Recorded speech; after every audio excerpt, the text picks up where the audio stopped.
Today's lesson is on the KX1 RTI's in-wall single room control solution. The KX1 has the ability to output on a status display 3 lines of text plus the source name. So you can program the 3 lines of text to be text feedback or regular text. On the last line, you can program that to be a graph or a bar graph, such as a treble, bass, or even song progress indicator. We'll show you how to do that in the training. Other than that, you have a ambient sensor light directly below the status screen and a select music button which allows you to toggle through the sources that you've set up on the KX1. It is very important that you only set up sources and pages for devices you're going to control. Otherwise, you'll be toggling through source devices that you don't necessarily need. Of course, you have a complement of hard buttons as well, including a volume up and down with built-in volume feedback indicator if programmed to do so.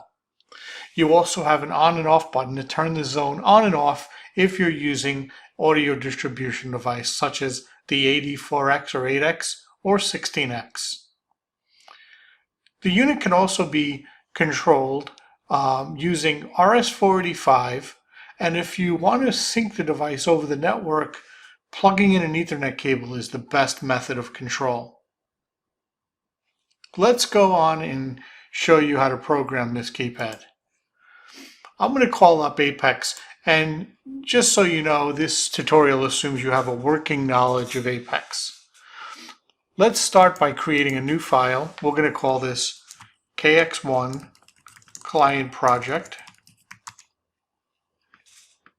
And our first step in the project is to add a control processor. We'll add an XP6S. Next, we're going to add a room that the KX1 is controlling. So I'm going to add the family room, which the KX1 resides in. Just for effect, I'm going to add 3 other rooms, since we're going to pretend to program a 4-room single with a single room solution.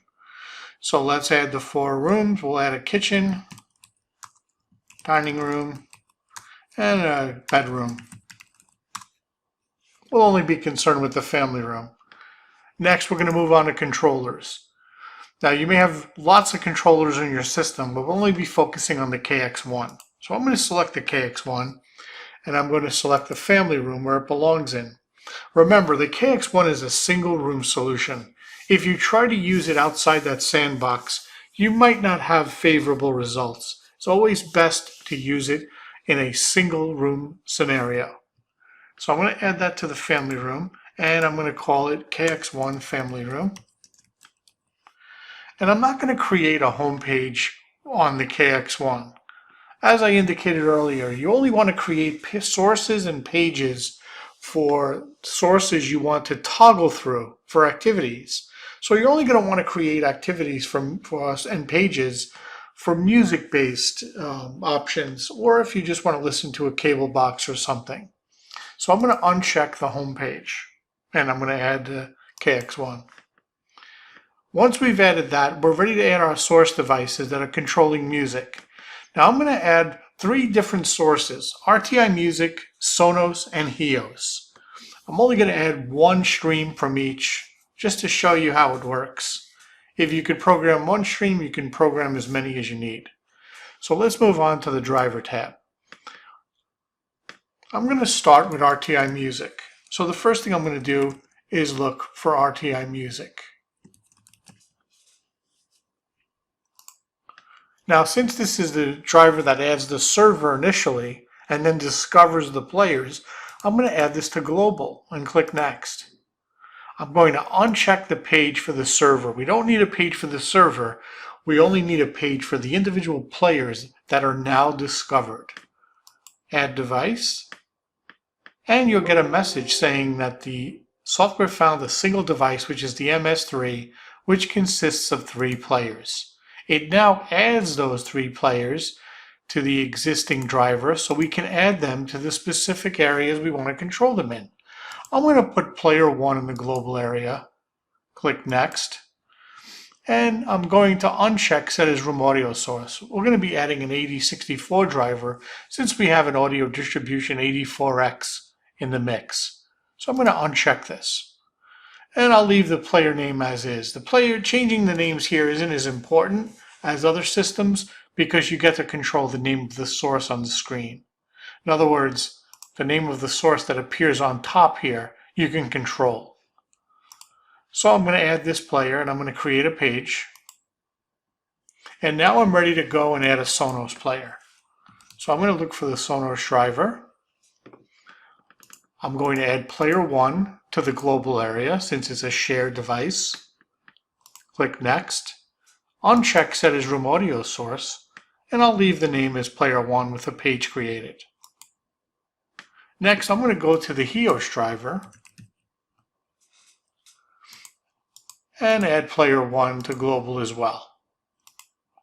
Same drill, uncheck the audio source, make sure you create a page, and you can leave the name as is. We can change the name on the device later on in another step. And we'll click Add Device. So now we've added 3 sources. Of course, you might have more streams and you would just add your player 2, 3, 4, and so on to the global area or whatever room if it's confined to a single room, however it works in your system. Now let's add the 8064 driver since I have an 84X. So I'm going to look for 8064. I'm going to open up the caret here and I'm going to add zone 1 to the family room. Click Next. Make sure you set this as the room's audio source so you'll have volume capability on your sources going off the zone 1 on the 84X. Since I don't want a page for all 4 zones that I'm going to add, I'm going to uncheck the top part here, which will remember my selection for the next 3 sources I add. And we'll click Add Device. Now we'll add zone 2 to the kitchen, and we'll make it that room's audio source, and notice the page is unchecked, as it should be. Zone 3 to the dining room, and zone 4 to the bedroom. We're not going to deal with those zones. This is just for effect to show you how to build a 4-room solution. Once you're done adding those devices, click Close. Now you're going to go and configure the properties in the tree. I'm going to go through this rather quickly. And you would go to the XP6S and program the properties here. RTI music doesn't have to be configured because it's automatically discovered. For Sonos, you'll just change the name of the player. And we'll call this Sonos, and you'll enter in the serial number of your Sonos. For HEOS, we'll go to the driver properties. You'll enter in your username and password. We'll give player 1 a friendly name. We'll just call this HEOS player, and we'll use that as a control point.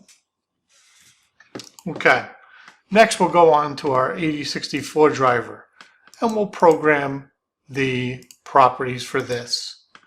So we're going to change this to 84X. We'll enter in an IP address, which we'll omit for now. Under sources, we're going to do 3 sources, and we're going to call them as is. RTI Music, Sonos, and HEOS. Of course, you might have more sources, so you'll add them accordingly. Under zones, we're going to change the count from 8 to 4, and we'll name our zones. Family room, kitchen, dining room, and bedroom. Again, just for effect. Once we're done with that, we're ready to configure the KX1 controller. Now, the properties on the KX1 are particularly important because they are responsible for some of the control interface. So let's click on the KX1. We're going to go to the properties. Now, you might want to adjust the screensaver. So after 10 seconds, it will show the screensaver when it's not touched. I'm going to add maybe a couple of seconds here and make it 30 seconds. Well, you'll do what you like. You also might want to change the backlight depending on the conditions in the room. Now, the output tab is really important here because you're going to tell the unit how it's being controlled. You might be using Ethernet or you might be using RS-485. It doesn't matter. no matter what you use, you'll still get feedback since it's only text-based feedback. If you're using cover art, then there could be issues, but two-way transport RS-485 is fine. Under bar graph, this is going to determine on the unit itself where to get this feedback when you press these buttons up and down. Now you can program them for virtually anything, but volume makes the most sense. So I'm going to go to my volume here. I'm going to go to my drivers, and I'm going to look for my zone 1 on the 8064 driver. And I'm going to go off the family room volume. It'll fill in the ranges so you don't have to worry about that. And don't tamper with the ranges because these are preset in the driver. So that's pretty much it. Now at least that button will show feedback of the volume. And we'll click OK. Now we're ready to program our source devices. This is really simple. Let's start with the RTI Music Player. Here's our page for the KX1. So I'm going to click the source and I'm going to click the page. Now the first thing you're going to want to do is change this page name. This is the page name, not the source name. But whatever you change this to will show up on the unit. So I'm going to call this RTI Music and click OK. Now it'll show RTI Music on the top here. Okay. Now all the buttons for the most part, or most of them, have been auto-programmed. Since we've set the room audio source for the family room and we added the 8064 driver, it has the volume commands and the feedback was automatically programmed into the unit itself. So that'll work fine. The unit has 11 hard buttons, so all of our transport functions are programmed. However, we will program the on and off function. Let's program the on and off to turn on the zone and select the source. So let's turn on, or let's just turn on the zone. So let's turn on the zone. We'll create a room macro so it'll work across the board on all of our sources. So let's go and create a room macro using the family room zone commands. So let's power on for the on, and we'll select family room. And for the off, again, room macro, we will power off the family room. So now the client can go up to this and turn on and off the zone if you'd like. You could also add other steps like pause the players if they're playing and stuff like that, but that's up to you. Now you're going to add a source icon. So I'm going to go to my bitmaps. Now you only really can add smaller bitmaps, black or white. So I'm going to add a simple icon here for RTI Music. And we're going to now program the feedback on top. So since this can be programmed for regular text, I could just enter in regular text here, and you could feed that back, or you could enter in a variable which will report feedback. Let's enter a text tag in for NP title. That's the standard tag to show the now playing title of the song that's playing. Click OK, and it will fill in a little preview text for you so you kind of see what it looks like. On the next line, we're going to insert another text tag, and this one's going to be NP artist. We're going to click OK.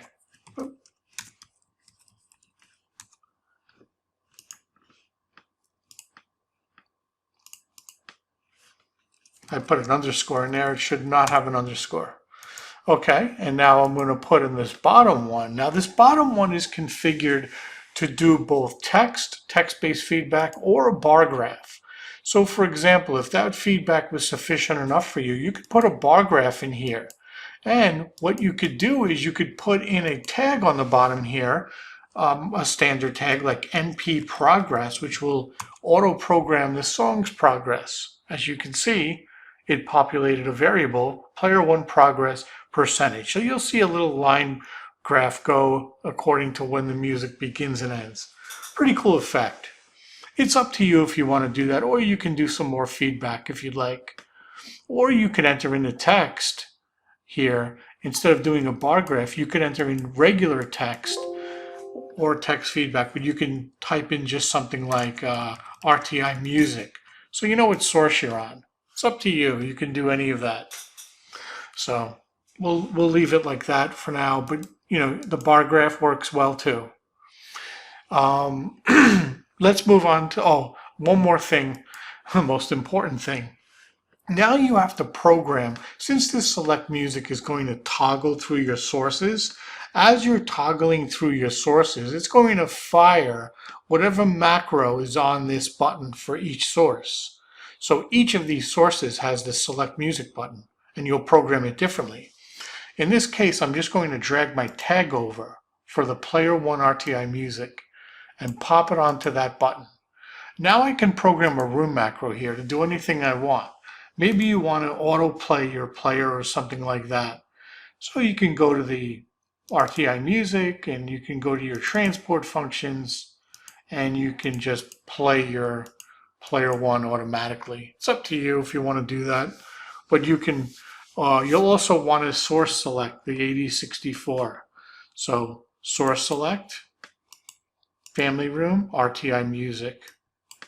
So those are just some options available. You do have to source select the 84X to make sure it turns on, and if it's off, and selects RTI music in the family room at least. All right. After you're done with that, you're pretty much done programming this source. So let's move on to the next one, the Sonos. Again, let's edit this page title. We don't want it to say Player 1 Sonos in brackets on the header page. We just want it to say Sonos. And we're going up here and we're going to do the same thing. We're going to do this one, NP title. We're going to call this one NP artist. And this one will be called NP album.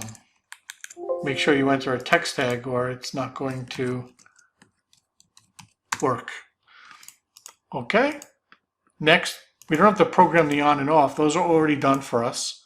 So let's drag the tag over for Player 1 Sonos. This will automatically jump to the Sonos, by the way. Program a room macro here, and we'll go to the 8064X, and we'll do a source select, and we'll select family room, Sonos. Next, we'll add a source icon, which is optional, but something you can do.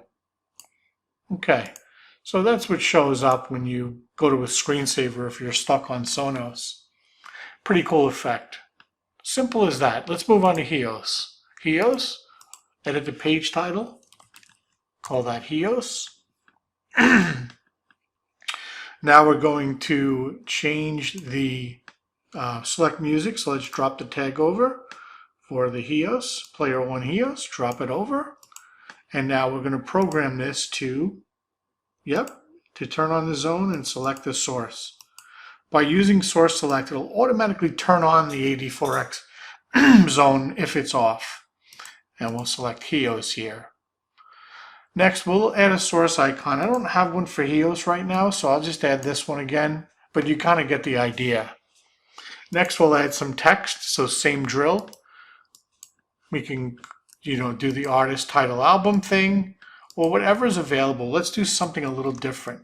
Let's do NP title, and then we'll separate it. We'll put another text tag in here, NP artist. Let's see if we'll get away with it on one line.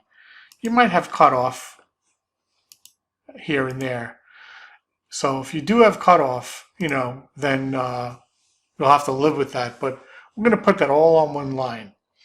Next, we're going to put on this line something a little different. Let's go to our text tags and see what else is available for us. So we have cover, progress.